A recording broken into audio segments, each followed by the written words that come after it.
Good evening, everyone, and welcome to tonight's meeting of the Ordinary Meeting of Council for the 14th of June 2023.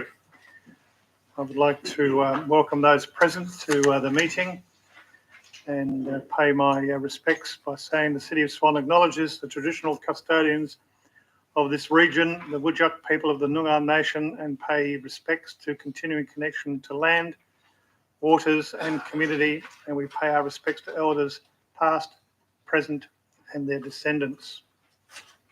2, the disclaimer.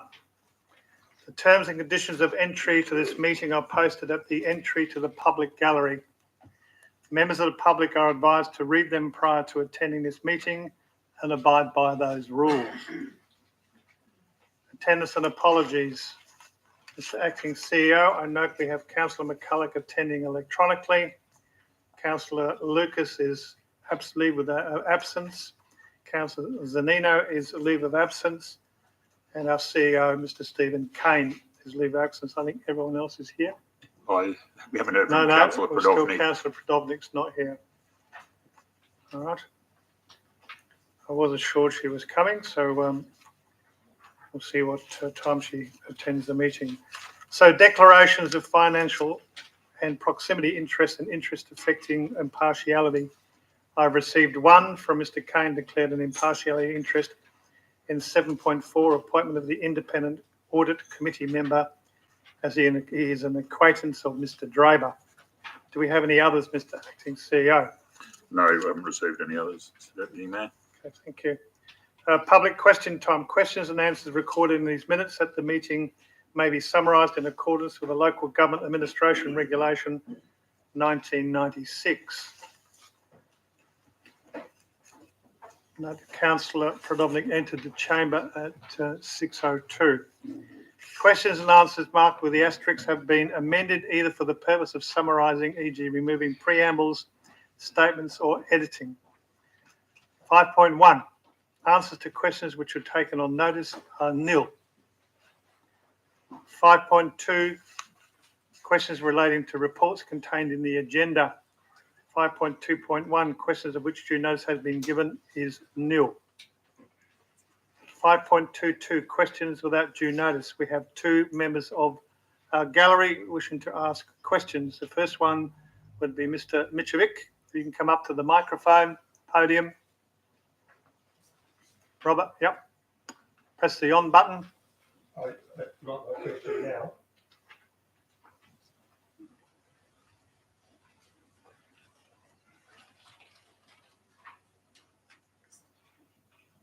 Press the on button, that's it, and push the mic up so we can all hear you nice and loud. Thank you. Thank you, Mr. Mayor. Mr. Mayor, I think is right, but I'd like to pose a question to Councillor Knight, who... Sorry, raise your microphone a bit so we can all hear you, please. Thank you. I'd like to pose a question to Councillor Knight. I note your post on Facebook today, for which I'm grateful. In that post, you listed your grounds for objection to our proposal, which is under section 4.2, the tavern application, DA application. In that you say that your objections are based on being next to a childcare site, next to the primary school, inadequate parking. Education Department are against the project. Cedar Woods and Cranford are opposed. Now, I think you may have meant Canford, who are managing our liquor licence. They're not a developer in that area. So your question, please, to Councillor Knight. Plus all the residents in close proximity. Council, you have read the endorsement from the city planning officers. I'd like to ask you, do you have empirical evidence to support your position? And or do you believe that your officers have erred in their support of the proposal? In answer to the question, councillor, I'll take it on notice. Take it on notice. The second question, asking councillor Knight if the officers have heard, I don't think should be answered. It was taken on notice anyway. All right, thank you. The next one is Adam Newman.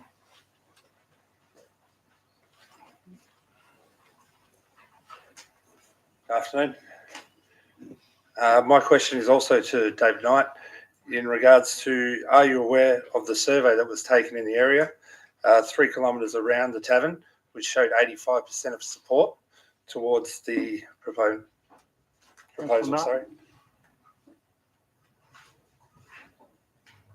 I'm aware that there is 65% support to the councillor's report. I don't know what the report that you're referring to. The 65% report is for one for 500 metres around the area. So there is another report for a 3 kilometre radius. No, I'm not aware of that one, only the 65 and the 35%. Okay. Excuse me, it was sent out to all the councillors, a copy of that report, detailed. Okay, so the question is being answered by councillor Knight. Do you have another question? That's it for now. Thank you. Okay, thank you very much indeed. All right. So are there any other members of the public that wish to ask a question of an item that's on the agenda? Anyone else in the gallery would like to ask a question on items on the agenda? No? Then we'll move on. 5.3, other questions. Any matter relating to the City of Swan, not the agenda. So 5.3.1, questions of which due notice has been given as Kelly Webb. So we've received a number of questions from Kelly Webb and they've been answered in the white pages. Are there any questions? 5.3.2, any questions from any member of the public that wishes to ask a question not on the agenda? Mario Romano, I've got you down as listed. If you can come forward to the microphone, please.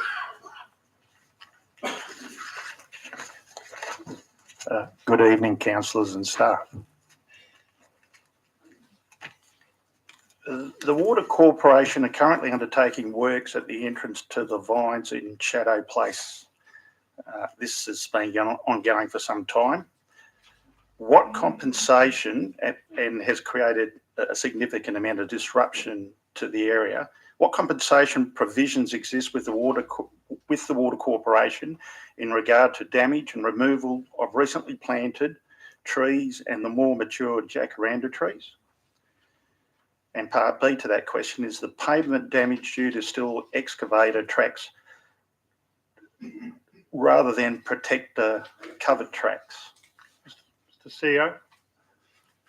Yeah, through you, Mr Deputy Mayor. So the Water Corporation have undertaken to plant 3 trees for every one that they've removed, and that work will be undertaken at the end of the project. Regular inspections, weekly inspections are undertaken with the Water Corporation in relation to the protection of infrastructure on the site up there. Further questions? Yeah, further questions. To what extent is further damage to council property expected within this pipeline project? Well, we'd hope that there'd be no damage, but obviously any major construction project does sometimes have unintended consequences, and any damage would need to be reinstated if it does occur. At the Water Corporation's expense? That's correct, yes. Thank you. Just with regards to the first part, the first question, what's been replanted are they saplings? Obviously, we've lost mature trees in that area. Are they, what's been replanted in their place? I don't have that information to hand, but the Water Corporation have undertaken care and maintenance of the trees for 3 years, so they will be in a reasonably mature state when they're handed over to the city. Thank you. Question 3, does council have any control on the period that this work is expected to continue in view of the unexpected delays in completing this work to date? And probably councillors are very aware of the significant work happening there, and also on roadworks virtually to the northeastern side, northwestern side of the Vines as well. We've been inundated with works in recent times.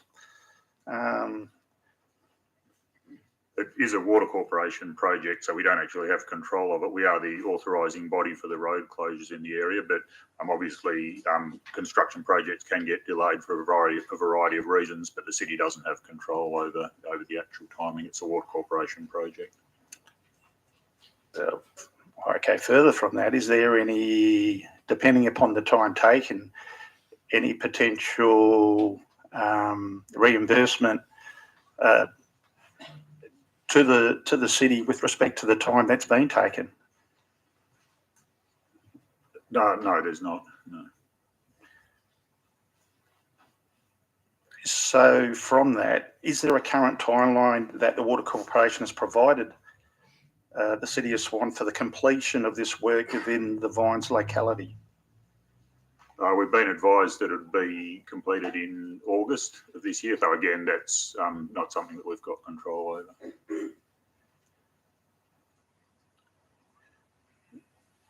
Further questions? There's a couple more. Thanks, Acting Mayor. What is the timeline provided to Council by the Water Corporation for the overall completion of the project to Bullsbrook?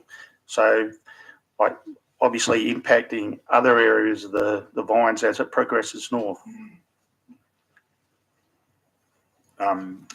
My understanding is that that's late 2023. That's again information provided by the Water Corporation. So, we don't. It's, Okay. again, not within our control. Just a comment with that. Having worked for both authorities, I understand they both have significant budgets with respect to communication and comms. I don't think there's been too much communication like letter drops or anything to the residents.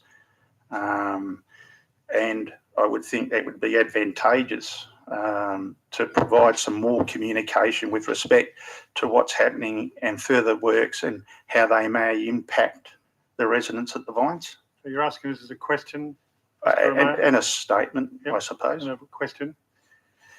Okay, will this work permit permit sewage connection from the Vines properties to the sewage main? Again, that would be a question for the Water Corporation. My understanding is that it's a rising main, a pumping main, so from Bullsbrook to Beanyup. So as such, it will be a main under pressure. So it wouldn't be, in those sort of mains normally don't accept reticulated gravity sewer. But so my understanding is the answer is no. But again, it would be a question for the Water Corporation. Okay, well, depending upon that response, will there be, given that there's a significant amount of infrastructure that's occurred and a significant interruption to people and residents at the Vines day-to-day activities, if there's not, as most infrastructure that occurs generally benefits the area that occurs, will or has there been any negotiation with the Water Corporation for some form of financial compensation to Vines residents impacted by these works? And again, if there is no benefit to them, I mean, a reduction in rates would be good. No, there hasn't been. Thank you. Okay, thank you very much for your questions. I'll move on to number 6, which is public statement time. Registration for public statement time was required by 10 a.m. on Wednesday, the 14th of June. We have 2 people registered to make public statements. Each person has 2 minutes to make their public statement. The first one is Kelly Webb, Henley Brook Avenue Extension.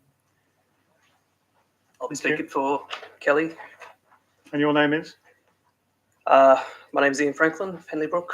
So Ian Franklin. Franklin. Thank you, Ian. Thank you, councillors. I'd like to represent on behalf of Henley Brook residents affected by the extension of Henley Brook Avenue near Nangara Road through the suburb. We have concerns about the approach to fencing that borders our properties and the new development. After new recent discussions, it's been discovered that residents and the senior project manager on the project, it's become apparent that completion of the stretch between Astorian Drive and Henley Street, the result will be a mix of up to 5 different fences, heights, materials, and areas that we don't feel will be aesthetically pleasing or fit for retaining livestock in the area. Some properties aren't getting fences. Some are getting half of their property fenced. 3 horse properties, including my own, are getting suggested unretained colour bond, which was proposed based on noise and traffic analysis, but we don't feel this is taking the use of the land itself into account. Proposal is for the colour bond to be used in and mounted into the boggy grey sand. We feel this method and material could be dangerous to animals, easily damaged and create risk injury of escape into the neighbourhood and onto the new roadway.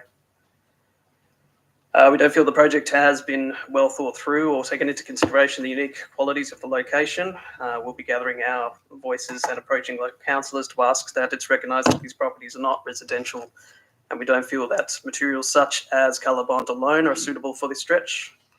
If allowed to continue, we feel that it could render large portions of our properties unsuitable for animals and reduce the value of the properties and impact our lifestyle.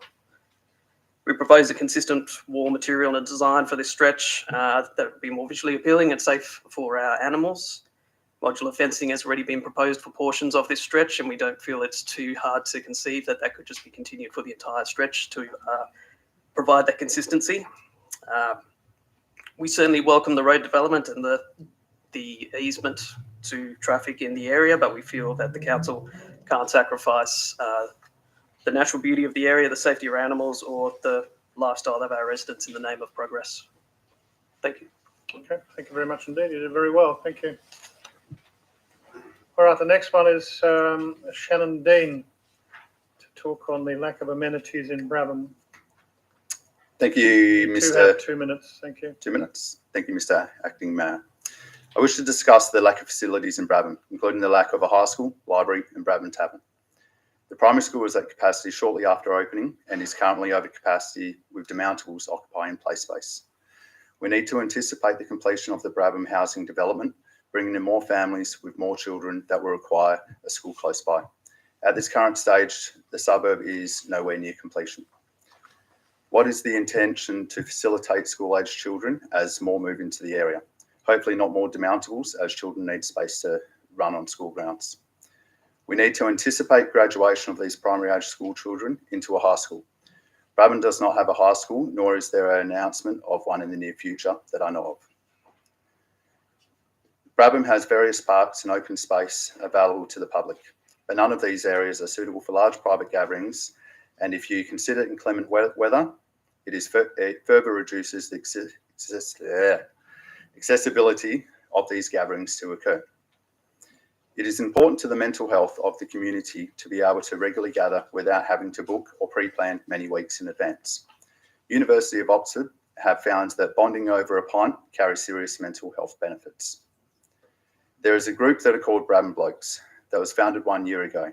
Brabham Blokes plan events such as bowling, golf, community barbecues. The most popular event is Driveway Beers, where there is a sense of community and mateship over some drinks, not always beer, as all are welcome to consume what they like. We are excited at the prospect of getting a local tavern to share a meal or a drink that is walking distance to give us a place to meet at the heart of the community, having a magnetic field that connects the community. I would like to formally express our support of it proceeding without delay in its proposed location on Scuttage Street and Palfrey Street. I appreciate your time. Thank you very much indeed. And you did very well. Thank you very much indeed, Mr. Dean. All right. Move on to petitions. No more statements in the room. So to petitions. Petitions were held at the agenda forum, so there are none for tonight. Deputations. Deputations for items on the agenda were heard at the agenda forum on the 7th of June. That is nil. Announcements by the presiding member. I have none to give you. 10 members' questions. 10.1 answers to questions were taken on notice. Nil. 10.2 questions of due notice that has been given. Councillor Johnson asked a question. They've been answered in the white folder. Just one follow-on question, if I may, Mr. Presiding Member. When did the city first learn of the delay to the FOGO project? Mr. Acting CEO. Oh, it's not necessarily a case of sort of first learning about it. It's been a project that the MRC have been working on, and it's there's been a tender process, etc. So it's been a long process. There's never been it's just been sort of gradually moved back. Thank you. All right, then we'll go to 10.3, questions of which due notice has not been given. Any questions from councillors? Councillor Henderson. Thank you, Deputy Mayor. To the CEO, acting CEO, in regard to the questions this evening about the works, the waterworks at the Vines, given the delays that we've seen with Watercorp in the past, could you perhaps give us some estimate of what a realistic completion date might be beyond August?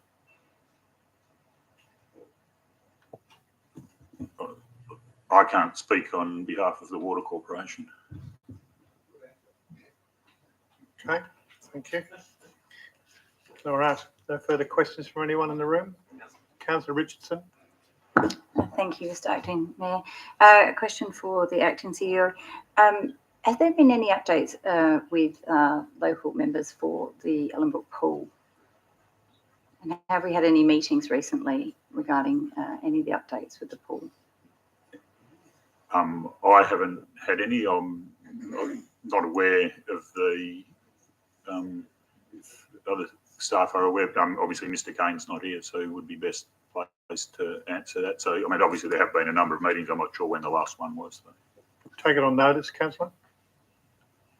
Councillor, take it on notice. Okay, thank you. All right, number 11, leave of absence. There is a leave of absence from myself from the 23rd of July 23 to 29 July 23. Are there anyone else in the room that wants to leave? I've got to ask if anyone else is going on leave first, Councillor. Has anyone else got leave? Councillor Bowman. Your second, so moved by Councillor Parry, seconded by Councillor Bowman. And anyone opposed? Then we declare it carried. Thank you very much indeed. Confirmation, number 12, confirmation of the minutes. So we've got 12.1. Confirmation of minutes of the already meeting held on the 10th of May. I need a mover and seconder for that. Councillor Bowman, seconded by Councillor Parry. Is there anyone opposed? No. 12.2, confirmation of minutes of the special meeting held on the 30th of May. Mover. Councillor Parry, seconded by Councillor Bowman. Is there anyone opposed? No. Then we'll move on. Thank you very much indeed, everyone. Any business left over from the previous meeting? 13.1, policy review, public art, which is on page 12. A proposed motion by Councillor Henderson. Councillor Henderson, the floor is yours. Thank you, Deputy Mayor. I move that council resolve to 1, defer item 13.1 to a future council meeting. 2, record the reason is to allow councillors to further time to provide comment on the policy. Is there a second up? Councillor Johnson has seconded. Is there anyone opposed?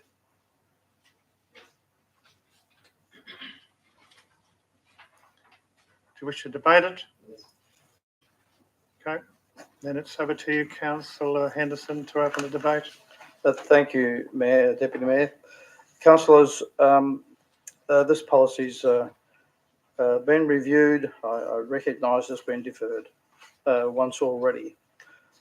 However, I came to a conclusion on further reading and basically was concerned that we need to have councillor overview on certain aspects of the policy. When I say councillor overview on certain aspects, for instance, if we were to buy a piece of art that might be worth a significant sum of money, then we would have no overview of that. That would be the city officers making a recommendation and putting an offer to buy. I think we have a responsibility in those cases, as an example, to be able to see what's being proposed. What could happen if some piece of art came up is that we could put a conditional offer on, and obviously having done that would then come to council as a report. I don't want to see us handle the myriad of small things like something that's worth nothing any longer, that's a piece of art that might be associated with a park or something that needs repair.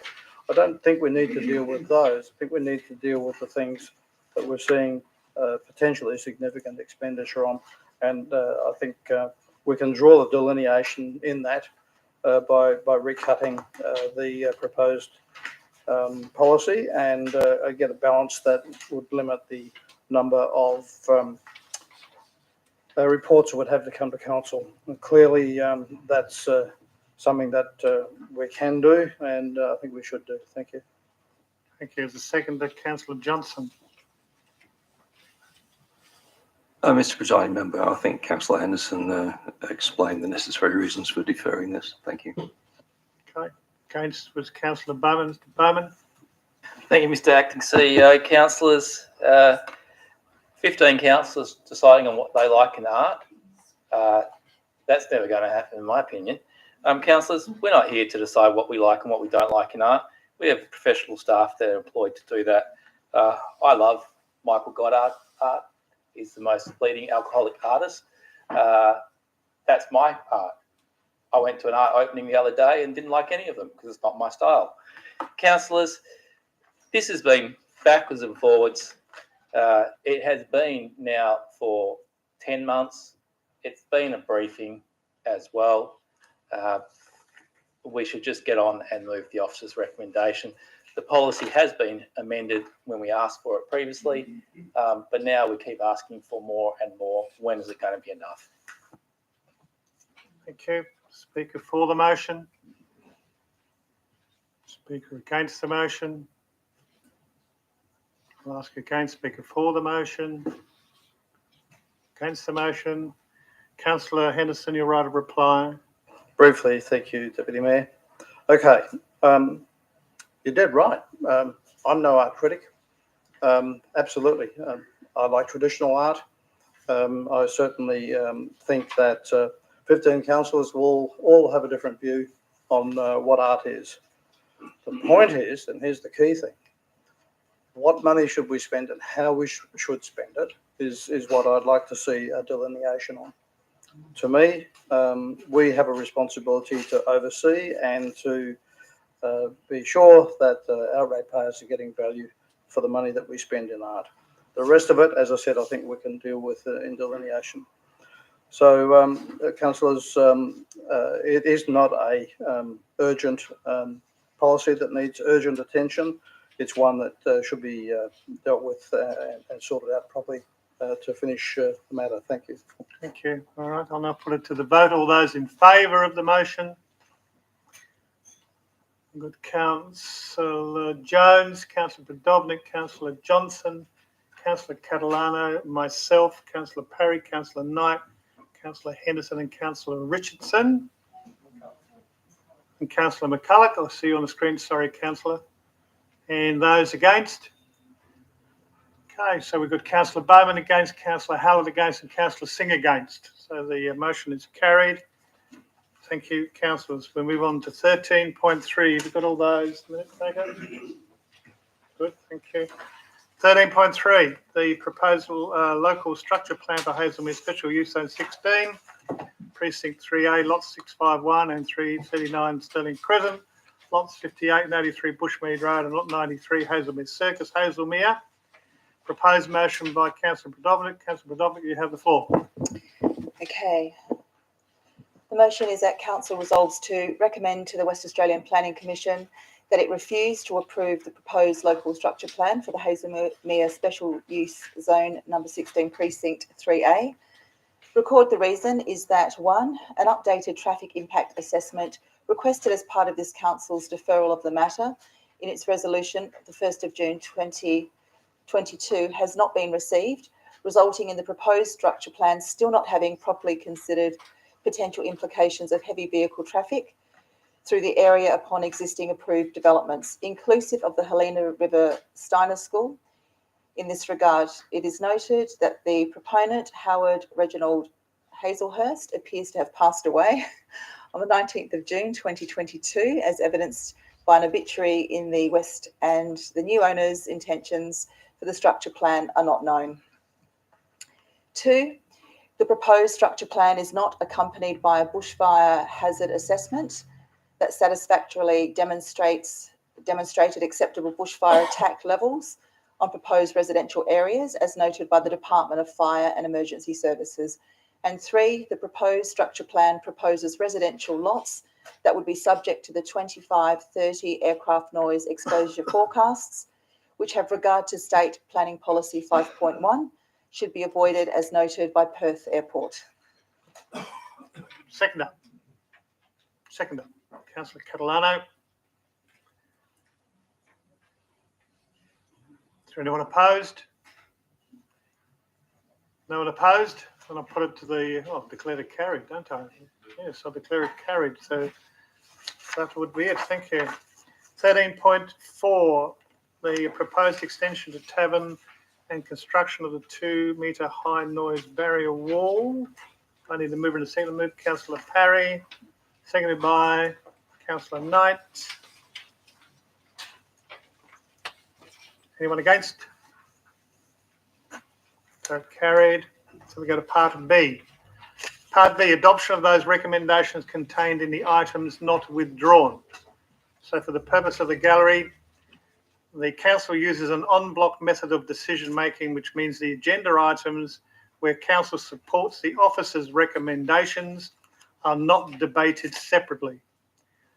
One vote is taken on all of the items and the officer recommendation is therefore a decision of council. The following items have not been withdrawn for individual consideration and will be dealt with in an en bloc process vote. Therefore, the officer's recommendation will be the decision of council. So those that were in the en bloc is 3.1, grant funding process improvements.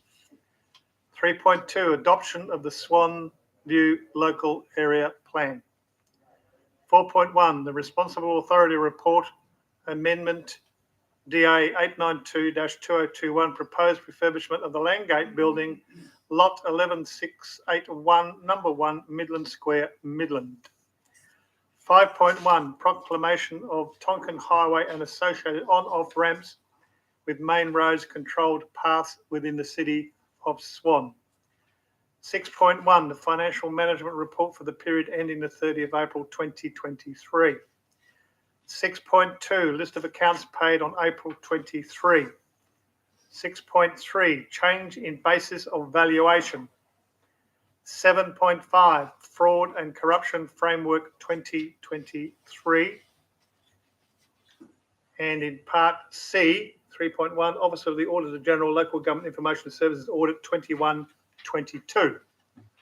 Mover, Councillor Bowman, seconded Councillor Jones. Is there anyone opposed? Then we'll adopt all of those items. Thank you, councillors. Now we'll move to part B. Part B. Several in part B. I want to bring to your attention, not drink to your attention. Topical in the room at the back. I'll bring to your attention. 2.1, local planning policies review. There is an amended staff officers report on 2.1 and it's on page 11 in your white folder. Given you're moving this item, Councillor. Moved by Councillor Bowman, seconded by Councillor Parry. Is there anyone against? No, I declare it carried. Thank you very much. All right. Oh, I left two off the back, sorry. Anyway, it's been adopted now.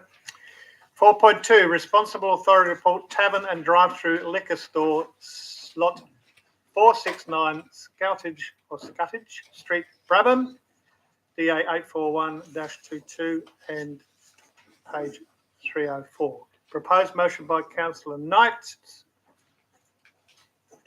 Mr. Knight. Thank you, Mr. Presiding Member. My motion is that Council resolve to not endorse the officer's recommendation to approve the DA 841-22 proposal to JDAP.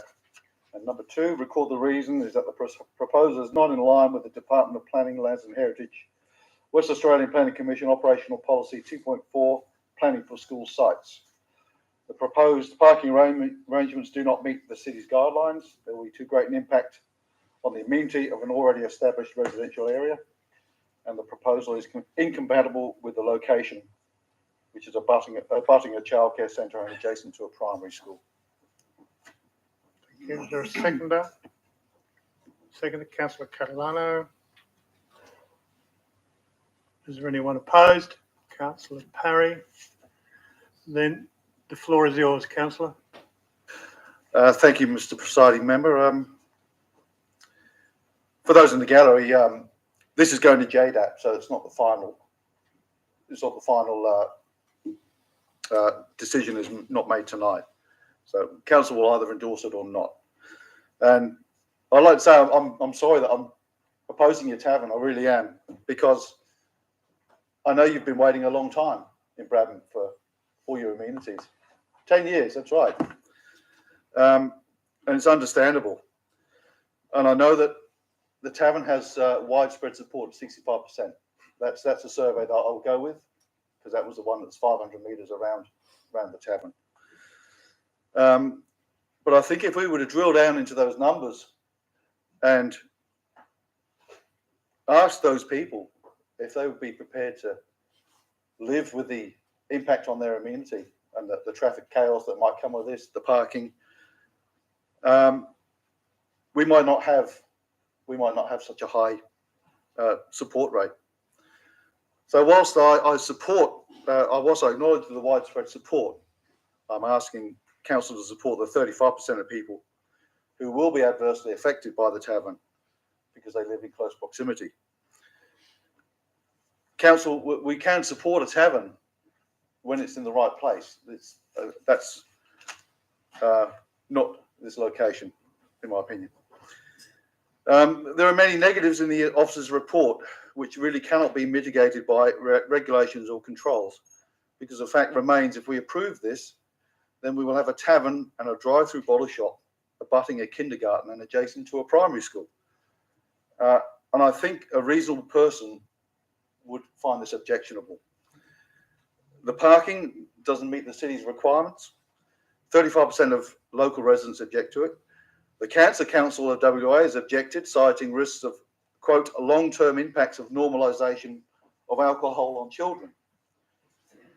The Department of Education objects that it is not compatible with a nearby school. We heard last week from Mr. Busher that the school had sent in a letter of support. They've since retracted that. So the school doesn't support this any longer. I can send you the email. In the Department of Lands, Planning and Heritage WAPC Operational Policy 2.4 of Planning for School Sites, Clause 3.6.2 states, and I'll quote, land uses such as service stations, restricted premises, licensed premises such as taverns, small bars and liquor stores, consulting rooms and industrial uses are considered undesirable next to school sites and have a real and perceived impact on health, amenity and safety. Careful consideration needs to be given during the design stage to ensure that school sites are located amongst or adjacent to compatible land uses. I would have thought that's enough to support this motion, but to not approve this tavern. This deputation has come from Cranford Property Proprietary Limited and Cedar Woods Properties through Taylor Burrell Barnett, Urban Planners. And it's comprehensive, and I can send it to you. They go through everything.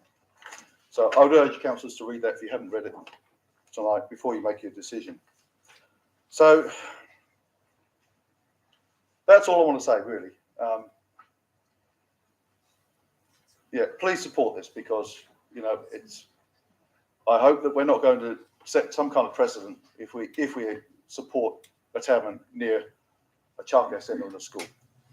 Thank you. Thank you. Councillor Catalano is the seconder. Yes, thank you. And also, I acknowledge that you've got a need for a tavern, just as the people in Dayton have been arguing for a tavern, and Caversham have been arguing for those kind of facilities. And there's definitely a need for it. But unfortunately, there's never a day goes by when I'm not pretty much inundated with parking issues in those suburbs. People parking on verges, people parking on footpaths, residents, getting into a real kind of, getting very upset about the way that parking, irregular parking, and the way that parking is obstructing them getting in and out of their driveways, that's damaging the footpaths at the cost to them. You know, they're ratepayers. And it's very difficult for the city to be able to police. And this is not a day goes by when I have to face this. And when I realised that this tavern has not got enough parking, then we're going to potentially have an enormous issue with parking in that area. And we've got to remember that it is a residential area. It's people who've bought into the area to live there. So yes, the tavern needs to be located down near the shopping centre where there's already plenty of parking, where it doesn't disrupt the quiet and peaceful use of the residents in the residential suburbs, where kids are not disrupted from their activities, you know, between, you know, going to school and you know, just the fact that there's the tavern nearby is disruptive to them as well in terms of that kind of behaviour being incompatible. So really what we need taverns in those 3 suburbs that are in the right spot, and we do seriously need them. And we've got to locate taverns in the right place because unfortunately this is not Europe, and people are loathed to walk to, you know, the pub. They want to get in their car, they want to drive, and that's what's going to happen. And they're going to drive and they're going to be all over the residential streets, and it's going to cause no short amount of mayhem, and it's going to result in an enormous amount of extra work for the city staff, and it's going to be work that effectively won't be able to be resolved because there's just not enough parking in this particular development application. That's where it fails. You can't say, I'm going to use the school's car park for a tavern. I mean, obviously, what happens if that school suddenly became a gated school, fenced off, just as happens quite regularly. 1 minute people have got use of that school site, the next minute it's fenced off, as has happened in Beachborough and other places, and then we've no longer got the car park for use of the tavern patrons. You can't rely on land that's owned by somebody else, I'm afraid. The tavern has to provide its own parking. It knows that its users are going to be driving there, and therefore it can't negatively impact on people who've bought into the area, who want to live quietly in that area.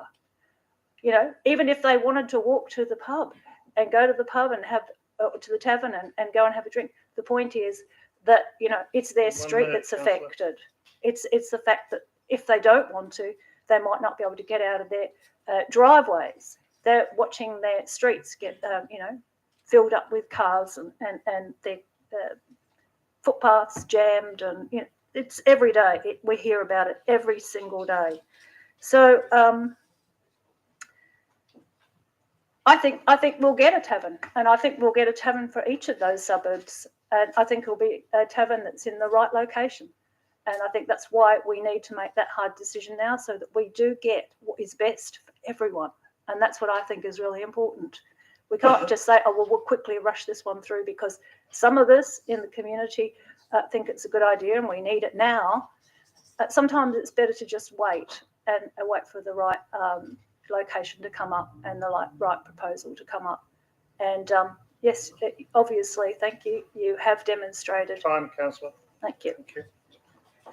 Okay, anyone opposed? Councillor Parry, you indicated being opposed. Thank you, Mr. Mayor. I just wish to point out a few things.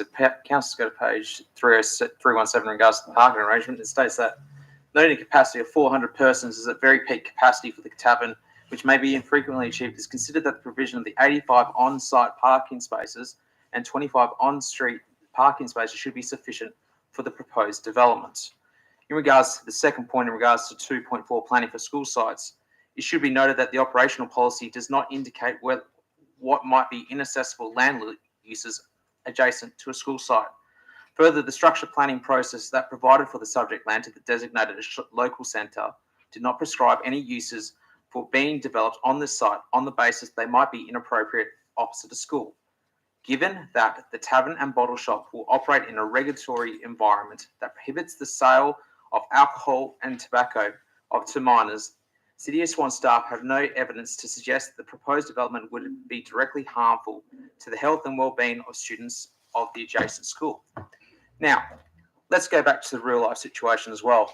I don't hear anything about Balladura Primary School being near a tavern, which it very much is, and also a childcare near the tavern as well. They're literally across the road. I don't hear any complaints from any councillor here in regards to that. And by the way, Balladura Primary School is one of the top primary schools, if you look at the NAPLAN results, in the Northeast Metro as well. St Mary's as well is also right next to the Carrot Shopping Centres, which have bars and pubs as well. That's a top 3 academic school in WA as well, councillors. Now, in regards to also the fact we also have sporting clubs that allow the service of alcohol, such as the Balladura Football Club, that is right next door to BPS, or Balladura Primary School. Are we going to stop the selling of alcohol from clubs? Do any of us want to go down that slippery slope as well? Now, also the fact that I'm probably the only person in this room that is a chairman of a school in the Whiteman ward as well. We're in Brabham, Balladura, etc. I would not have an issue with a pub next door to my school. I have none whatsoever. Why? Because I believe it is the parents' right to teach the children what is responsible. Okay? It's not up to the bureaucracy, not up to the Department of Education. It's up to me to teach them what is responsible behaviour as well. That is the problem that I have with this. This is government overreach in regards to the 2.4 operational code. I have a major issue in regards to that. Now, in regards to the Brabham School accepting it, they did accept it until the Department of Education came in over the top of them. There's still a local capacity to support this, such as the 65% survey support and also the 85% survey support as well. And also, by the way, councillors, it is done by regulation in regards to the service of alcohol to children. It is not a planning issue. So we must support this, and we must support it right now. Thank you very much. Councillor, someone for the motion? Someone against the motion? Someone for the motion? Against the motion? Right, a reply? Oh, you are for or against, councillor? I've actually not made my mind up, so I'm going to speak to him. Look, councillors, this is one of those decisions that's extremely finely balanced, and members of the public gallery probably need to be aware that councillors have to vote one way or the other. You don't have a choice not to vote. You have to vote. You can't vote, oh, I think 51% one way and 49% the other. But that's how I'm feeling right now about this particular one. Councillors, when considering this, I'm very minded by the fact that I live in Guildford and I'm 200 metres from the Woodbridge Hotel, which is surrounded by houses, and we don't have enough parking there for it. But it seems to be very successful, and I make use of the facility on quite a regular basis, including the bottle shop. And we have another pub not so far away, further down Swan Street, the Rose and Crown. And then there are two more relatively nearby. There's the Guildford Hotel and there's the Sterling Arms. Councillors, what I find is that those pubs really add to the area. They basically provide a tremendous amenity for people. They're very popular. And I think that I look at other suburbs in my ward and I think, you know, they don't have that. So I'm thinking of Jane Brook, for instance. Nothing much there by way of pubs, taverns. There's nothing in South Guildford. The nearest, although there is a restaurant there, the nearest tavern hotel, of course, is in Guildford. I think taverns are a public meeting place. There's somewhere to go, and you only have to look how popular they are to realise that they're wanted. I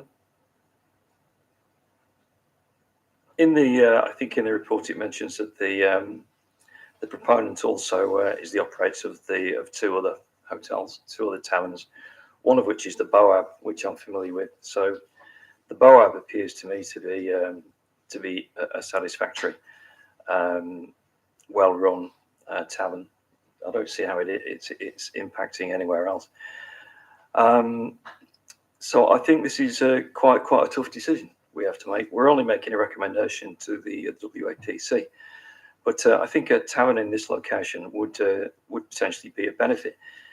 Now, it's going to be a shock if this goes through to the people who have bought nearby because they weren't expecting a tavern. But ultimately, the tavern's going to be there for a long time. And if we look at this in the very long run, it's going to be a benefit. It's the fact that some people may find that they don't want to live next to the tavern and they may ultimately move. But on the other hand, they may find that the controls over the tavern, the noise control, the various regulations do mean that it's an acceptable place to live. And like me, they may find that it's actually a really useful facility that they visit on a regular basis. It's great being able to walk down to your local hotel without having to get in your car. So, councillors, that's my thinking about this. I'm like 51% one way and 49% the other. I think in some respects we have to look at the long run. Some arguments have been raised that, well, there are lots of other facilities nearby along the West Swan Road, but that's not a consideration that we can use when making this decision. So I just want to say that's my thinking, councillors, and I hope a few more councillors will speak to explain which way they're going. I'd be interested to hear the arguments. Is there anyone for or against Councillor Knight's notice of motion? Councillor McCulloch, thank you. Got your mic on mute, thank you. Thank you. Yes, thank you, Mr. Deputy Mayor. Councillors, this is something before us, and very true with Councillor Johnson's sentiment that we don't have a choice not to vote. We need to vote, and we need to measure our decision based on a very succinct and detailed officer's report. We have details in regards to parking and traffic. They have been met. We don't appear to have any issues there. Noise issues have been mitigated and have been spoken to. The fact that there is a school in the midst, look, in our communities these days, we see that there are lots of schools in certain areas where we have a build-up of community amenity. But again, we're looking at a family tavern and we're looking at different hours. I don't see it's an issue. 65% of community support indicates that we have a community that are ready for this kind of community hub. And yes, a tavern, a community or family orientated tavern can bring with it some incredible community capital.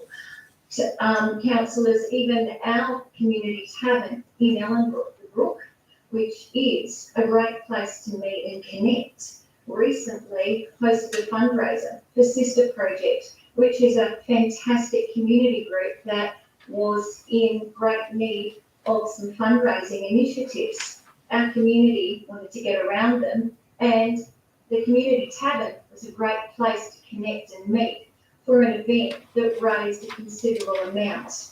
Even myself, as a part of the Ellenbrook Community Collective, we have had Cancer Council fundraisers at our community tavern with possibly a glass of bubbly to be able to facilitate fundraising for a significant initiative. So whether we like it or not, community taverns provide great capital and connection, and it's done in the right way. It's done responsibly, it's done sociably, and it gives us an opportunity for another amenity for our communities. So I know the Brabham community, I know them well, they're connected to Ellenbrook, and it's time that they've had their own tavern. It's time that they had that sociable amenity, the personable amenity, and they're community minded. They love connecting, and even with the Brabham Blokes, I worked with them as well and connected with them, and that's something that might facilitate a lot of their community activations as well. So I would really encourage you to support the officer's recommendation to JDAT so that we can get this initiative up and running and approve this development for our growing city of Swan in our communities that need these facilities. Thank you. Anyone for or against? Councillor Bowman. Thank you, Mr Deputy Mayor. Mr Deputy Mayor, I wasn't going to speak until I've heard a few things that don't sit well with me. We seem to be going off the planning issue that's in front of us. Whether it's the community hub or not, it's not a planning consideration. A bit of a different opinion to my fellow ward councillor at Allenbrook. I wouldn't go there as a community meeting space. Councillors, no parking issues. Well, there's no parking issues because it hasn't been built yet. Like Councillor Catalano said, there's a number of complaints that come already about parking in Brabham, more so than in Averley. Councillors, there is only 44 parking bays, additional parking bays that are going to be provided on site for up to 400 extra people. Imagine this, just think, Friday afternoon, 4:30, when the daycare is at its peak pickup time. Friday afternoon, when most people are at the pub having a few drinks, and then across the road as well could be busy. Where are these cars going to park? Now, we all say we're going to walk to the pub, responsible and everything like that, but the reality is a lot of people still drive. Where is 400 people, up to 400 people, all going to park? Councillors, I can't support this because the parking is not there. Councillors, we keep creating these issues. We keep approving items when there is a parking shortfall. Then 5 years down the track, we go, oh no, we've got a problem. That's because we're not looking ahead. And I can give many examples in my own ward in Allenbrook where there is significant parking issues, but we go, oh, it's okay. Councillors, the parking is not adequate. We already give huge discounts for the parking. And then on top of that, we've gone, let's count the 6 in drive-through.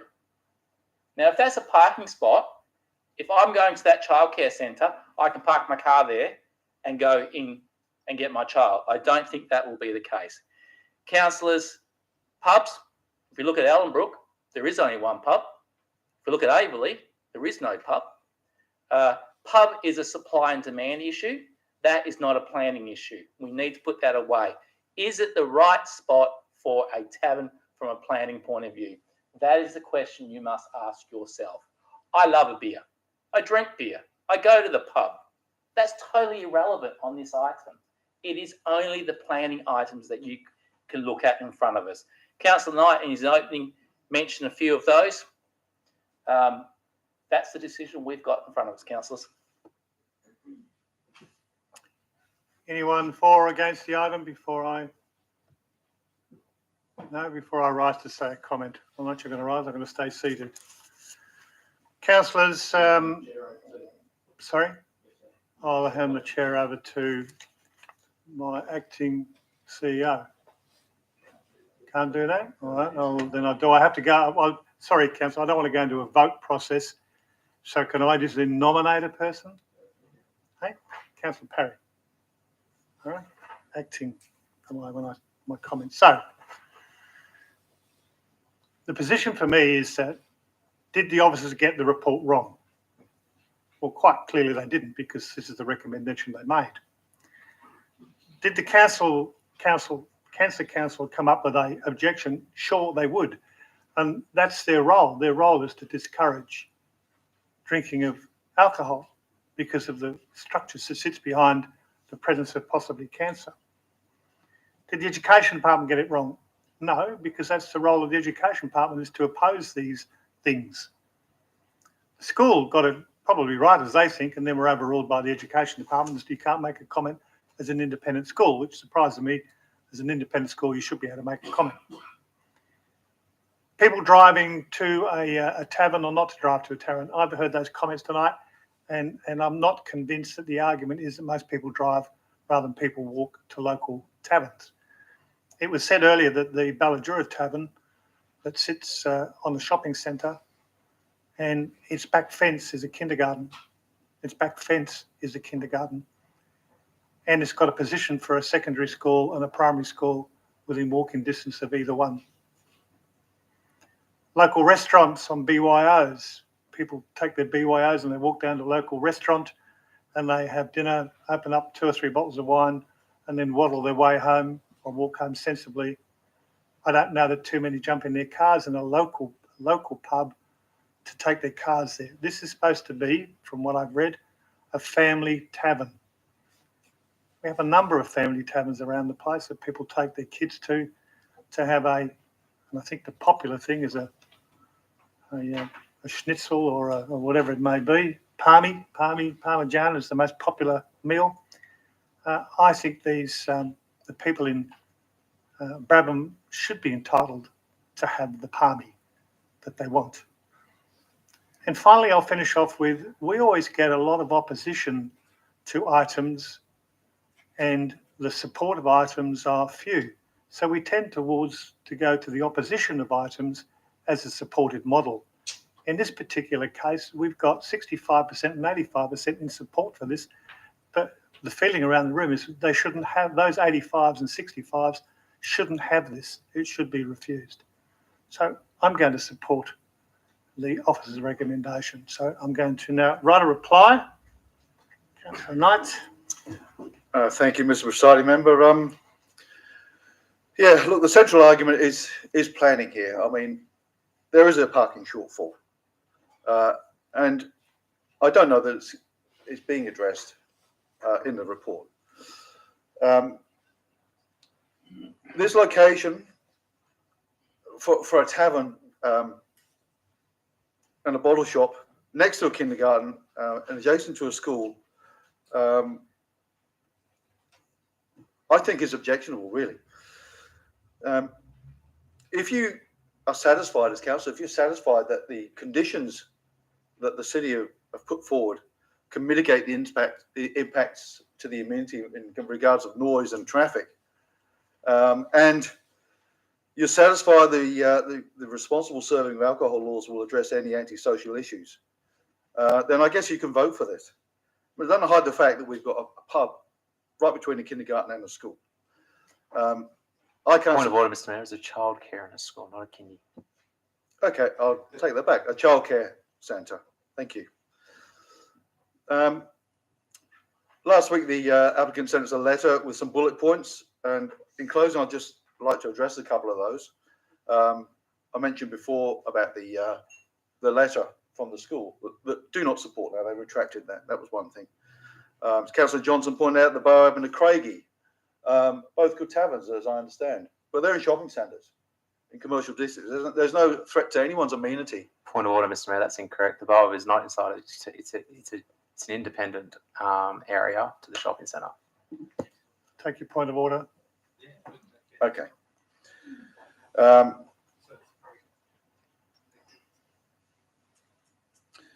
Anyway, there's no threats to amenity on narrow streets, which is this one maybe. And what about the future? If the applicant decides that he wants to move on and this pub goes to another licensee, maybe it might become a tradies bar or something, you know, with a skimpy and a TAB. Point of order, Mr. Mayor, that's not possible without the change of planning applications.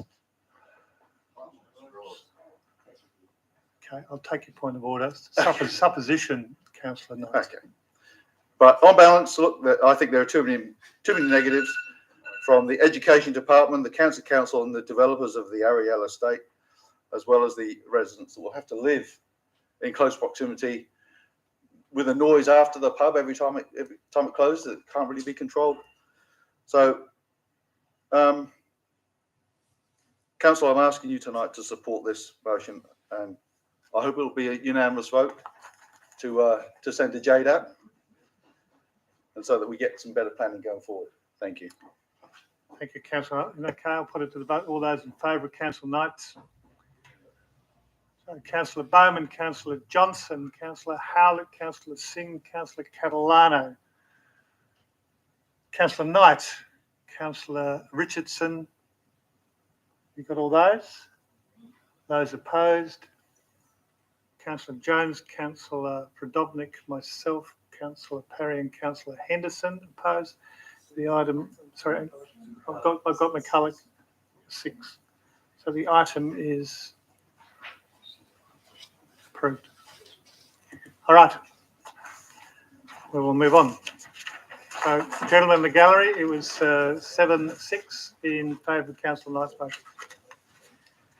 We'll go on to item 6.4, which is this. Thank you.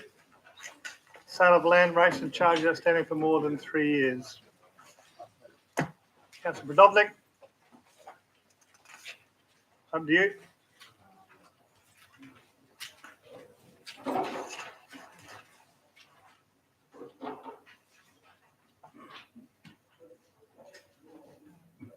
I just want to say that that's, I've got another motion that I've lodged, which is a latest one.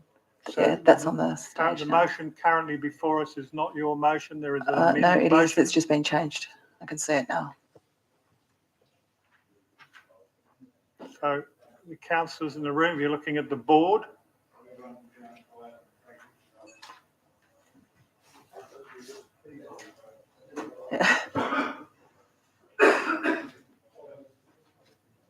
So can you continue now with your motion that's on the board? Yeah, just apologies to council because I was speaking to the CEO today just to finalise this one. So this is the last minute changes. So the motion is that council resolve to 1, proceed with the sale process on assessment number 214350, subject to city staff speaking to the ratepayer personally before a final action is undertaken to ensure contact has definitely been made. 2, remove assessment number, these 2 assessment numbers from the list, 245220 and 423993. 3, extend the time for assessment numbers 243617 and 194821. Actually, that's an old version, so sorry. If you can delete the 214350, that shouldn't be on there because that's the one that's proceeding to sale. Subject to some conditions there. And give these ratepayers 2 more months to reach an agreement with the city. So the reasons is the city has a long history trying to contact number 214350 via phone and emails. And the CEO has given an assurance attempts to see this ratepayer personally will be made before a final action is taken. Assessment numbers 245220 and 423993 have entered into an acceptable payment plan. So they really shouldn't be on our sell list here tonight. And extend the time for assessment numbers 243617 and 194821 as they are applying for early release superannuation. And the final reason is that caveats have been already lodged on all of these properties, so we will recoup monies owing at some stage in our process should the aforementioned properties fail to honour their payment plans. Need a seconder? Councillor Jones. Is there anyone opposed? Question? Question from Councillor Bowman, question from Councillor Johnson. Entry into payment plans. What's the average percentage of people that breach the payment plans? Mr. Acting CEO. I'd defer that question to the perhaps Manager of Finance or the Director of Corporate Services. I will have to take notice. Second question is, when did they notify the city they were applying for early release of their super, and how long does this normally take? Mr. CEO. Again, I'd have to refer to the Manager of Finance. The city usually gets notified when. Sorry, you'll need to talk into your mic. Thank you. Turn it on. Oh, sorry. Is that better? Yep. Usually the city will follow up after the city's been advised that this is the process that's going to happen, and they will apply for super release. So usually the team will get back in contact with the ratepayer to confirm that that's happened. Just to restate my question, when did they notify the city they were applying for the early release of the super? And the second part of that question is, how long does this process normally take? CEO. Again, I would defer to the Manager of Finance. Sorry, Councillor, your question is regarding those properties that's in the report and in terms of when we were notified for the super release? yes, I can only talk about what's in the report. Sure. It talks about that, and Councillor Podolnik's motion Sure. talks about release of super. So my question is, when will we notify that this is what they were applying for early release of super? So was it 3 months ago? Was it last week? Was it today? And then the next part of that is, how long does this process normally take? So if it was only told us yesterday, how long will it normally take? Through you, Mr. Mayor, I don't have the exact dates, but the update that we've provided is since the last meeting in April. So I can get back to you, Councillor, in terms of the exact date, so we can take that on notice. My next question is the extra time to negotiate acceptable plan. How much time have they already had? The time has been actually in the report. Most of those debts are outstanding over 3 years. Through you, Mr. Acting Mayor, I'll just paraphrase the question. Yes, I understand it's over 3 years, otherwise we can't sell the property because that's the Local Government Act. But how long have we been negotiating with them since the over 3 year period? So how long have they already had? Through you, Mr. Mayor, in each of the under each of the properties in the report, we provide when we started the action. For example, if I may refer to the report under 243617, recovery action since May 2021. We've lodged a caveat in May 2022. We've gone back, received a response from mortgagee. So that's just going through the process. Mr. Acting Mayor, I'll move on to my next question because we're obviously talking a different language there.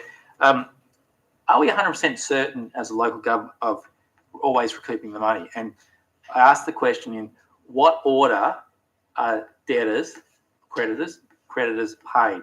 So, for example, if it's a $400,000 property and they own $380,000 to the bank and they own $40,000 to the ATO, are those two on the list first before we get our money?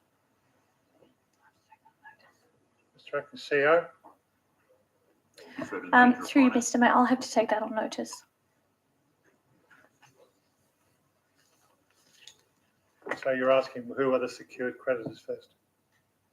Well, the question was, is that your question? Are we guaranteed of getting our money? And where are we on the pecking order of others? So, Kind of the secured creditors. and it doesn't sound like we're guaranteed. So we'll take those questions on notice. Any more, Councillor? Councillor Johnson? Yeah, first of all, I can't actually see the whole motion, so some of my questions relate to the parts I can't read. All right.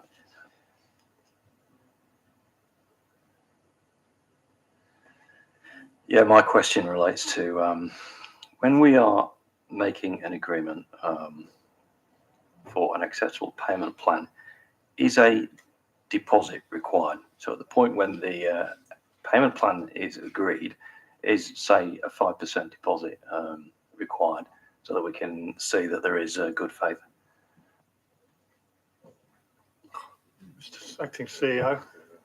Through you, Mr. Mayor, we don't usually ask for a deposit. What we do through the payment plan process is to ask them for their commitment that they will do a particular dollar amount figure payment each month and potentially increase that over the years. But that's all provided in a letter to the ratepayer, and that's agreed on. So I guess the question is, would it make sense to, at the point of agreement, that a 5% down payment is required? Would that mean that we've got certainty that there is an actual commitment to making these payments? Because these kinds of motions are coming back to council time and time again. So would that be a reasonable thing to require? So you've had your period of time to discuss it with the city, you've reached an agreement, and can we have your down payment before we accept an agreement has been made? It's almost like a contract. I think, Councillor Johnson, that I'm not sure whether the office is able to provide commentary that sits around an initial payment to the payment plan. I guess that would need to be followed up by an answer to your questions. I guess I'm asking, is that something we can do? Is it a reasonable thing to ask? Is it something that the officers can do, or is it something Is you're it- asking the council to implement? Yeah, is it as a reasonable motion? for council to require a 5% deposit? I can't tell you whether whether it would be a responsible thing to do, or whether the council could do it because it is. Through you, Mr. Sorry, talking. different- Thank you, councillor. Yeah. Thank you. I'm talking. Thank you. I think it would be a position of the capability of the debt owner to advise what they can and what they can't pay. So, but is it a lawful thing to require a deposit? I think the question should be taken on notice and the officer provides you with an answer. Because clearly they can't tonight. I've already indicated to you they can't give you that answer. Well, we've not asked our governance manager, who is a lawyer, if that's a reasonable thing to do. So, could I ask the governance manager what she thinks? Is it reasonable when entering into agreement to Is pay it- back a debt to require a deposit? Is it possible? Do you understand the question? So is it possible for you to give an answer? Yes, it is possible. Through you, presiding member. Yes, it's an agreement. So it's not illegal for the city to say, can you put down a deposit of 5% or whatever it is. But I think just as a comment, to make a hard and fast rule gets us back to the situation where we've got people obviously under financial stress and strain. It'd be likely that they possibly couldn't come up with a 5% initial deposit. Got a question? Have you finished, councillor? Councillor Rodolph, question? I just want some clarification about the process, because from what I understand, it's not just a verbal agreement. There does have to be money put down when people enter into an acceptable payment plan. So can you just confirm that no money has been put down? Because I've never heard that before. I can confirm that no money has been received for those payment plans. It's just a verbal agreement that we're waiting to receive on by June and July, I think, in one of those. I just ask, is this a change in process? Because it used to be that you had to put something down. I don't believe it is, but I can circulate the process just to confirm. All right. So fors and against. So for the motion? Question, I guess this is a point of order. Should we not be reading the motion out at this point? Oh, I beg your pardon. Didn't I do that? I didn't even get to the point of, so it was moved and seconded by councillor Jones. So, yeah, moved by councillor Brodovnik, seconded by councillor Jones. So we've done that part. All right. So we've already done that bit. So I'm now looking for someone to move and, someone for or against. So for Amendment. the motion. Who's the writer of it? Oh, I beg your pardon. I'm sorry. I'm getting a little bit confused with the toing and froing and deposits and otherwise. So councillor Brodovnik, you have the floor, and then I'll move for. I did ask for fors and against, so I need to find if someone's against the motion. Okay, right. So now you have the floor. Thank you. I'll get myself back on track. Look, I'll just keep this very brief. Thank you. Again, I spoke to the CEO. My concern, I guess, is the fact that we don't have a lot of information about these people. We don't know their personal circumstances. And you can learn a lot by actually just meeting someone and speaking to them, and which is why the CEO and I have had that discussion. And I'm confident that in the case of the sale that I've asked council to support, that everything will be done to ensure contact has definitely been made. We do have a history of just sending emails and phone calls. Often that is fine. Often that's not a problem. Often that yields a return. So that's not, I don't have an issue with that. But in this stage, sometimes we just need to do a little bit more. So I'm satisfied with number one. Number two, I just think if people have entered into a payment agreement, all we're doing here tonight is giving them 2 extra months. Just a little bit of extra time. That's really what this motion is about. It's about 2 extra months for people who just need a bit of extra time. It's going to cost us nothing to do that, and I'm asking council to support that. Then, I'll see if it's the same motion that I read out. And then we've got 2 people that have indicated they need extra time for to get their superannuation out. Again, 2 extra months, you know, hopefully we're not going to see them again. Hopefully in 2 months' time, the superannuation's been unlocked. The people stick to their payment plans. If they don't, it's over to the staff. It's over to our process. I'm going to be hands off there. And I'm just asking council again to just support giving people 2 extra months. And in this time, this economic climate, it's not a big ask. It costs us nothing to do. And it sends a message that we care. So please support this motion. Councillor Jones is a seconder. Thank you, Mr. Mayor. There's not much more to add. I was going to add the bit with people in hardship at the moment. We're going to see more and more of it. And I think that if we can show that we do care, that would be a good thing. And it's only 2 months. Thank you. Thank you. Councillor Howlett, you said you're against. Amendment. Amendment. Amendment, a new item 4, to require a deposit for payment plans.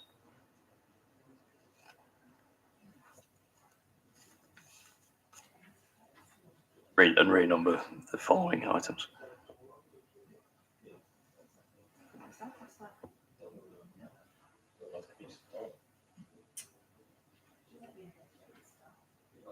Councillors, please don't have a debate in between yourself. Thank you. Councillor Johnson, continue with so it is simply to Require a deposit for a payment plan. So can I just say, so that would we require an initial payment, not a deposit? A deposit would indicate a deposit, you can take your deposit back. So it's initial payment. Agree an initial payment.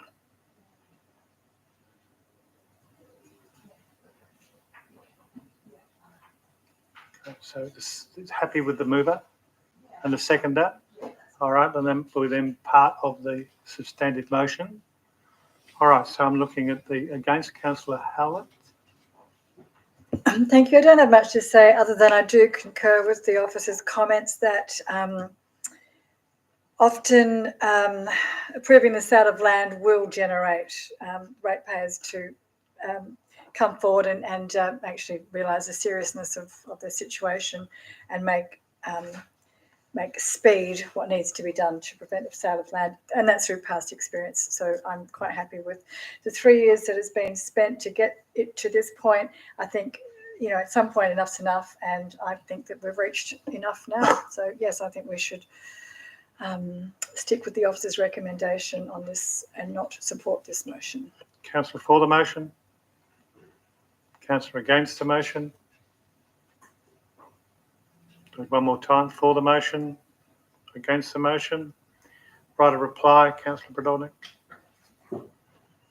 Again, this is literally just 2 extra months, and we don't really know the personal circumstances of number one. So I'd be really interested to hear how that face-to-face engagement goes.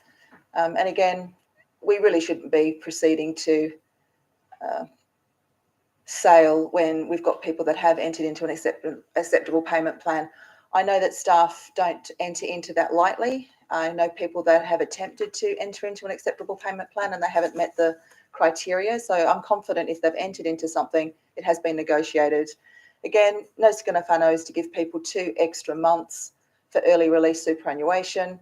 Again, we don't need to take a hard line here. These people are in the departure lounge. Let's just give them a little extra time before we push the button on them. Thank you. I'll now put the motion. All those in favour? Councillor Jones, Councillor Bowman, Councillor Brodolnik, Councillor Johnson, Councillor Singh, Councillor Catalano, myself, Councillor Parry, Councillor Knight and Councillor Henderson and Councillor McCulloch. And those against? Councillor Howlett and Councillor Richardson against. You got that, Kat? Okay, true. Okay, we'll then move on to the next item, which is requires an absolute majority vote. I'll give a mover and seconder on 6.5. A mover and seconder, mover Councillor Bowman, seconded by Councillor Parry. Anyone against? Carried. 7.1, making of meeting procedures local law.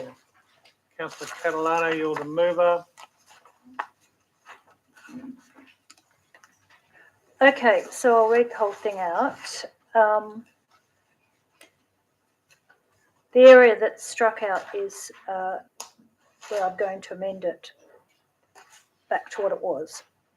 Proposed motion by Councillor Catalano that the council resolve to 1. Amend the proposed City of Swan meeting procedures local law 2023 as attached as follows. A. Amend clause 4.22 2.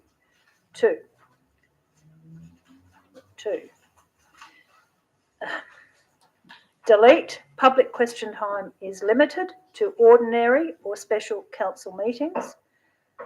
Public question time will not be held at agenda forums. Deleted. And insert what we had before. In addition to public question time at council meetings, public question time will also occur at agenda forums where questions will be limited to matters listed in the agenda for the relevant council meeting. B. In clause 4.55, delete the number 3 and insert 5. 5. A deputation is not to exceed 35 minutes. 5 minutes.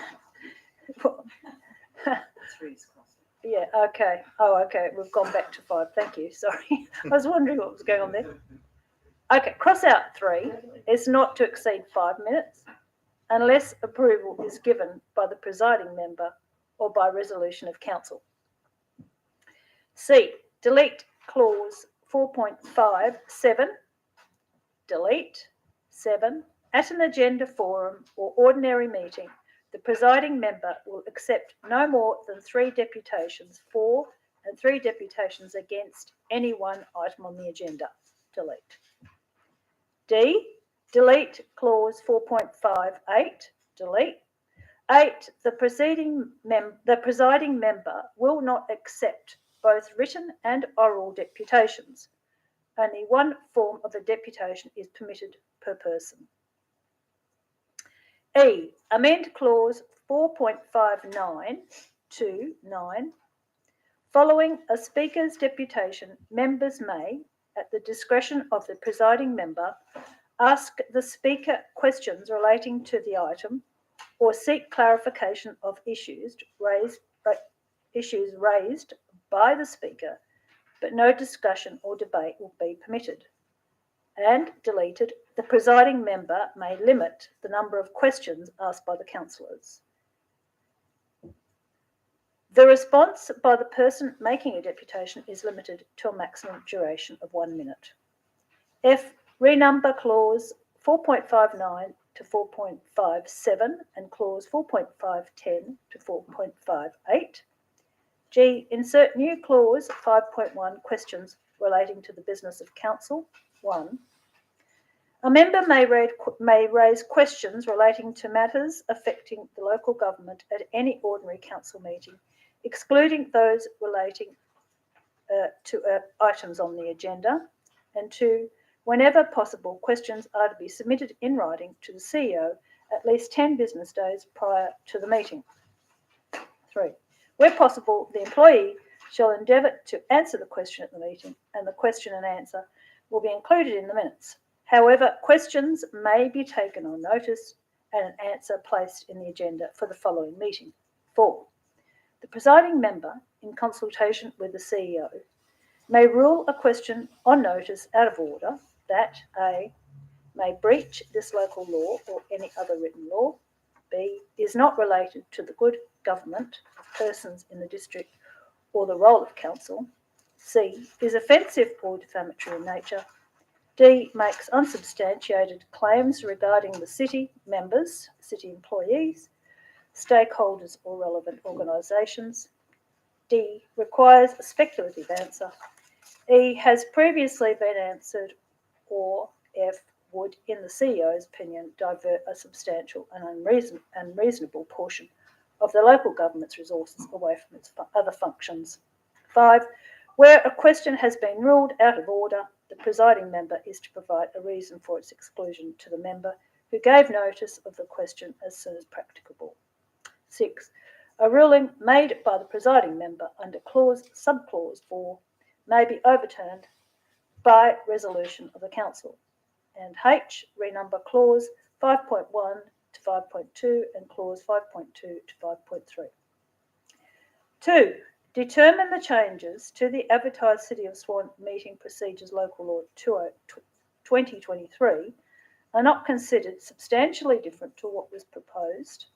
3. Make the City of Swan meeting procedures local law 2023 as amended. 4. Complete the local law-making process in accordance with the Local Government Act 1995. 5. Record the reasons for changing the officer recommendation as following.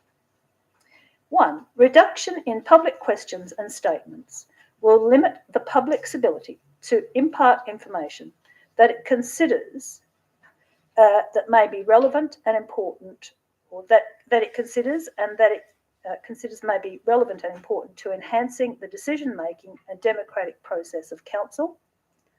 A reduction in the public's ability to inform and influence the representative members of council, A, is contrary to the Local Government Act and enhancing the principles of representative democracy.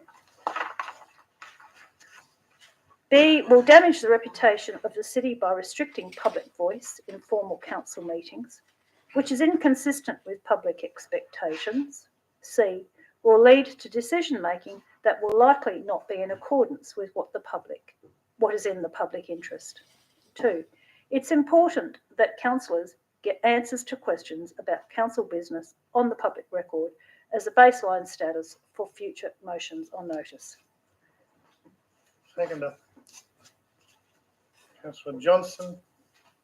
Procedural motion.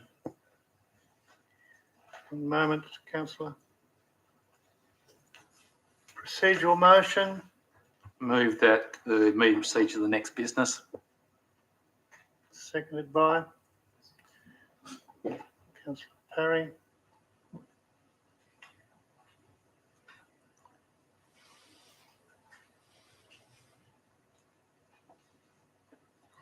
Okay, the procedural motion, the mover of the item is allowed to speak for 3 minutes. I'll just remind everyone there is no debate. We'll go straight to the vote after this. Thank you, Councillor Mr. Bowman.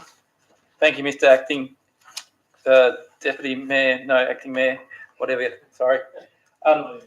Councillors, all I'm doing is deferral motion, but under our procedures, under our meeting procedure local law, our procedural motion deferral is not there.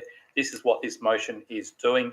The reason I jumped in now, because under our meeting procedure local law for this procedure, debate stops at this point and then it starts up again next month. And we thought it was important that we have all the debate at the one council meeting. Councillors, it's important that all our councillors are here. I note that 2 are absent. It's not as if they are on holidays or at a birthday party or something like that. They are on council business. And for this important matter, I do believe they need to be here. Councillors, it's important that we get this one right. And as such, this is simply deferring, but calling it a procedural motion because that's what it is. And let's just proceed to the next business. So that's all that is, Councillor. Thank you. So it requires a simple majority. All those in favour of the procedural motion. We have got Councillor Jones, Councillor Bowman, Councillor Prodovnik, Councillor Howlett, Councillor Singh, myself, Councillor Parry, Councillor Knight, Councillor Henderson, Councillor Richardson. Those opposed? Sorry, and Councillor McCulloch. Sorry, I keep forgetting to look at the bottom of the screen. Those again, Councillor Johnson and Councillor Catalano are opposed. Procedural motion carries. The item will then go on to the next month's agenda. Question. Yes, Councillor. Where does it say it goes on the next month's agenda? May never come back. Well, it's not lying on the table. So my understanding from our discussion about procedural motions that it would be at the next agenda. It says at a later meeting. At a later meeting. So it maybe never. It'll be up to the CEO to determine that. All right, well, then I'm going to move on to 7.2, change of parking local law. And it is just requires a... Can I ask a question? You may ask a question. One Oh, moment. sorry, One I should moment, have turned Councillor this Bowden. off. Question. I'm just curious why so many of these items have been withdrawn if there is no alternative motion. Just curious. because some of them need to be an absolute majority. Oh, sorry, good, thank you. That's Okay. fine. Thank Councillor you. Bowman, you got a question? Oh, okay. So, sorry. So you're moving it. A seconder. Councillor Parry, is there anyone against? No, I'll declare it carried. 7.3 has got a similar thing. You have to read something out, sorry. I have to ask that question. That now, the local law. Is there a little blurb that, or is that when you have, just don't want to get ones that people want? I don't have a little blurb on my rundown sheet, councillor, so I'm not sure about what little blurb I need to read out. The declaration about the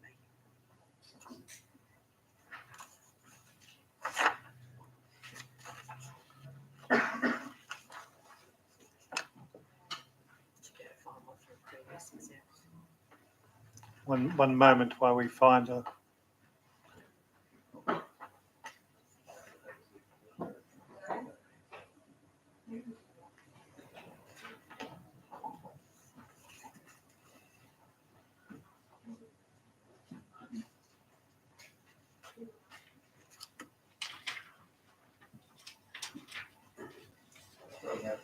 Probably have also last bit, like the law as well. Yeah.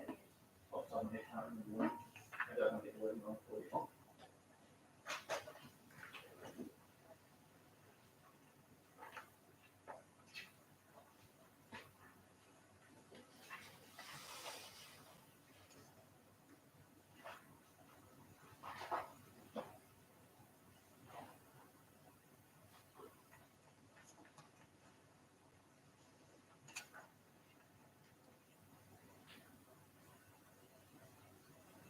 Might have one of these tucked in your pocket, councillor Bowman, for me. Okay, would it have been in, when this matter was came before council in, I think it was March?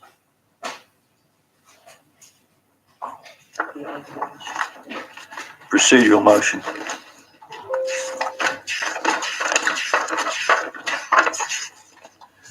So the same procedural as we went through last time, just move on to the next item.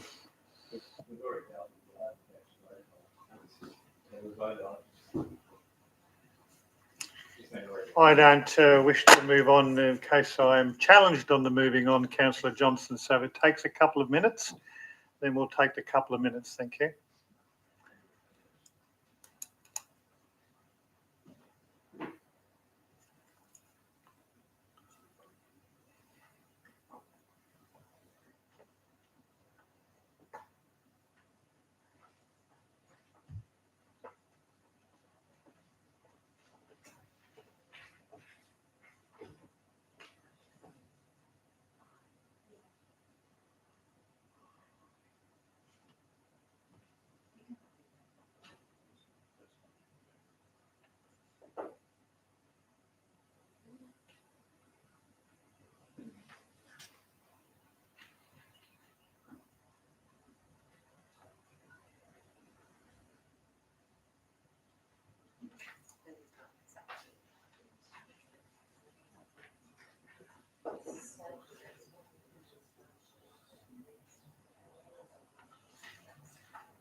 Where are we at?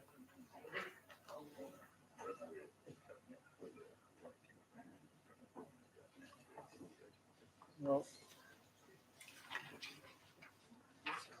can we look at making the announcement when they find it so we can move through the rest of the agenda and then make that announcement later on through the agenda?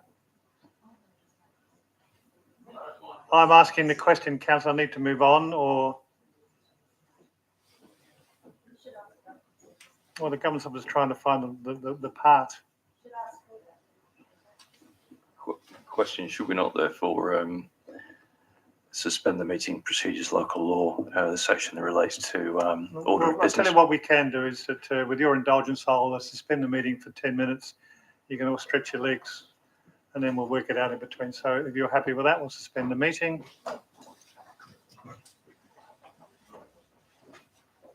We already have it in our meeting rules.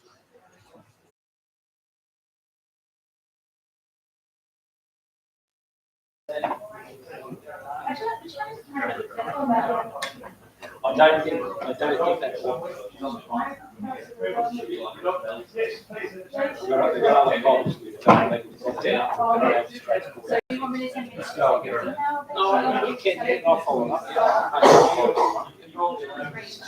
Yeah, all we can ask in fighting the price, if they've got to go to the price. Incredibly slowly, Councillor Johnson, or I might take a 2-minute silence. I could ask you a question about how do you know it's really 10 minutes? That's the reason why. Yes, thank you. All right, so we'll move into. Okay, is recording back on?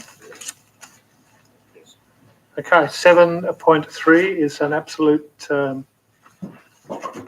requirement, absolute majority. So moving to second 7.3, Councillor Parry, seconded by Councillor Johnson. Is there anyone against?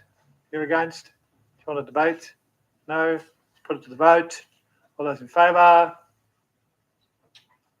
Councillor Jones?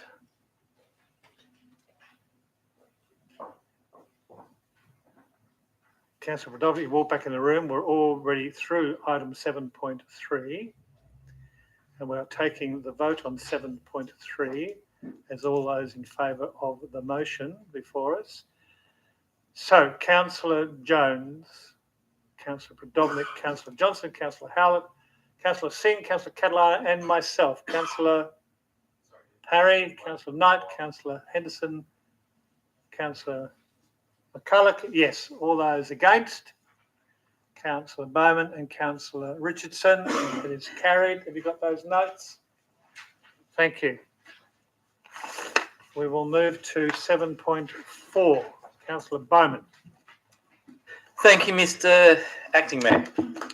For the council resolved to 1, advertise the City of Swans Audit Committee independent members position, which will become vacant from the 14th of October 2023. 2, thank the current independent member, Mr. Philip Draper, for his service to the Audit Committee since his appointment in October 2019. And 3, record the reason is that the independent member position should be advertised to allow for open and transparent selection and appointment process. And it's considered that rotation of the independent member or a minimum advertising for a new member is good practice. The current independent member may reapply and be reappointed. Okay, the seconder, Councillor Howlett. Is there anyone against? Okay, Councillor Parry. The floor is yours, Councillor Bowman. Thank you, Mr. Acting Mayor. Councillors, Mr. Draper does a fantastic job, full of experience, and I doubt we'll get anyone better.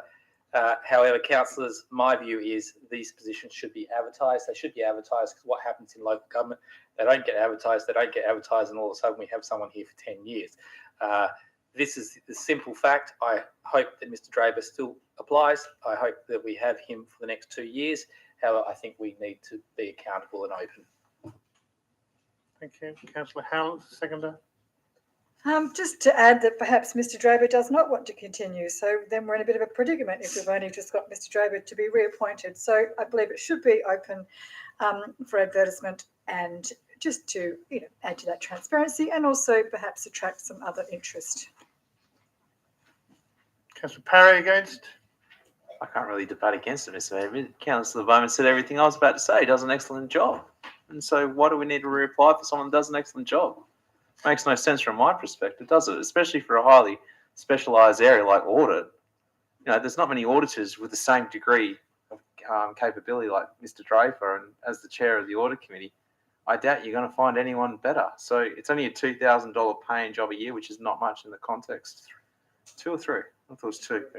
My apologies, 2 or 3. It's a very low amount in context, and he does an excellent job. If you look at the work he's done over the past 4 years, he's added a tremendous amount to our audit team, and therefore I reckon he should get the job again. So thank you very much.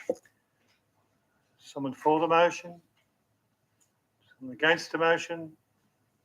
For the motion? Someone against the motion? The floor is yours, Councillor Bowman. Don't wish to speak? Then we'll put it to the vote. All those in favour of Councillor Bowman? Councillor Bowman, Councillor Johnson, Councillor Howlett, Councillor Singh, Councillor Catalano, Councillor Knight and Councillor Richardson. Keep your hands up so I can count those. So it's 1, 2, 3, 4, 5, 6, 7. And those that are against, Councillor Jones, Councillor Prodovnik, myself, Councillor Parry, Councillor Knight and Councillor McCulloch. That would be 6 then, yes? Sorry? Did you? Oh, sorry, I beg your pardon, Councillor Henderson. So that is then 6, yeah? So 7-6, correct?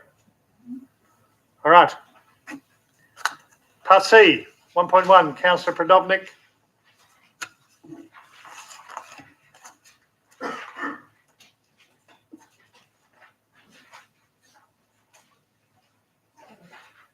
So that the council resolved to conduct a risk assessment, specifically the slide and the climbing wall in the Wheat Park Playground by the city's insurers, and have those findings available in a report back to council in the September Ordinary Council meeting. Reasons for the motion is 1, parents have consistently raised safety concerns on social media when reviewing the play space, specifically aspects of the slide and climbing wall. 2, at the May Ordinary Council meeting, council was advised a mother had fractured her leg going down the slide, and a risk assessment can be done to ensure safety for users more broadly. 3, staff have advised the risk assessment will cost the city nothing. It can be done as part of the city's membership with the insurer at no additional charge. Seconder. Councillor Parry. Anyone against? Question? So I've got an amendment from Councillor Bowman. I've got a question from Councillor Howlett. Do you have a question? Against. Okay. Councillor Bowman, amendment. Thank you, Mr. Acting Mayor. Delete the words and have those findings available to report back to council at September OCM. Because Councillor, excuse me, yeah, thank you. Sorry, I didn't hear what you said. Could you please repeat it? Councillor Bowman. No, not Councillor Prodovnik, no, you. So my amendment is delete the following words and have those findings available to report back to council at September OCM. Acceptable to the mover and seconder? No? All right, then we need to look at a debate. You want to debate that? Yeah, mover seconder for that. Seconder for Councillor Bowman's amendment. Lapses, sorry. Okay, so we're now talking to a question from Councillor Howlett. Thank you, presiding member, Councillor Congleton. My question is, was the council advised that a mother had fractured her leg going down the slide with her child at the May OCM? Because I don't recall being advised of that. Could you please tell me? Mr. Acting CEO. I wasn't at the May OCM either, but my understanding is that it may have been raised in discussion. It certainly wasn't in the report, but I think that the report, the verbal advice may have come to the city just before the actual meeting itself, and so it may have been. My understanding is it was discussed, but I wasn't there. Okay, so it wasn't information provided to all councillors other than from another councillor. Mr. Acting CEO. Yeah, as I said, I wasn't there, but my understanding is that it was raised in debate, but I'd happy to stand corrected on that. It may have been a question, was it? It was a question to staff. I think I asked it. Okay, so I'm just, all right, because I missed, I don't ever recall hearing that information in detail or understanding it other than it being raised. So you're going to put a question in this, Councillor So Howlett? it concerns me as a reason for the motion. So it's a question? The question has been answered, thank you. Okay, Thank you very much indeed. All right, so is there anyone against the motion? Question. If we could answer this question definitively at the last meeting, that a mother had fractured her leg going down the slide, why can't we answer it definitively in this meeting? Because if it's in the, if it was asked, then it would be in the, surely it would be in the minutes, or a member of staff would know the answer at this meeting. So That my understanding is that did occur, and a insurance claim was put in, which was denied. And I think the issue is not that staff didn't know about it, but it wasn't actually in the report because it wasn't known about at the time that the report was written. But as we've heard tonight, and that sort of, I've got no reason to doubt that a question was asked at staff at the meeting, and staff provided that answer. So we definitely do know about it. But the reason, having it as a reason, it's Councillor Fredovnik's motion, and that's the reason that she's given us. Because the question is, was a complaint made to the city about the slide, or was the complaint made to LGIS about the slide? A claim was put into the city, which was forwarded on to LGIS, who are our insurer. Okay, all right. So we have someone opposed. So then the floor is yours, Councillor Fredovnik. I'll just reserve my right. Reserve your right. Councillor Parry is a seconder. I think so, Mr. Mayor. Thank you. You can't get the same, Councillor. You either. Okay, thank you very much. Councillor Catalano. You don't want to debate it. Okay. All right. Well, are there anyone? Councillor Bowman, for or against? Thank you. Thank you, Mr. Acting Mayor. Councillors, we're dealing with operational matters now. I'm a bit surprised this was actually a notice of motion that's been accepted. Councillors, why are we providing extra work to councillors, to staff, to bring the report back? Hence the reason why I suggested to do the amendment. I'm all for getting the risk assessment done. Now it's been confirmed there's no cost to LGIS. If there is any risk, I would expect the CEO or the relevant manager to write a report to council. If there is none, there is no report. So why are we putting extra work on staff to write a report on an operational matter? Councillors, I can't support that purely because I don't believe that we should have those findings available in the report. There's a number of issues with that. And yes, the CEO could make that report confidential. But councillors, I don't believe a report on an operational matter needs to come back to this council unless there's a strategic implication that the CEO thinks he needs our decision on. Anyone for the motion? Against the motion? For the motion? Against the motion? Floor is yours, Councillor. Just keep this very brief. I think we've heard enough about the slide. I wouldn't say it's an operational matter. It is before us tonight to vote on. I don't think it's the first time it's come to council. I don't think I've been the first one that's brought it to council. So let's just deal with it. Let's make people feel safer. If there's a risk, let's have a look at it. Let's deal with it. If there's no risk, that would be great. Thank you. Too much. So we'll put it to the vote then. All those in favour? Councillor Jones, Councillor Brodovnik, Councillor Johnson, Councillor Singh, and myself, Councillor Parry, Councillor Knight, and Councillor Henderson. Those against, please. Councillor Bowman. Oh, sorry, Councillor McCulloch. Are you for the Councillor McCulloch? Sorry. I need to take. I'm for the motion. For the motion. Okay, thank you.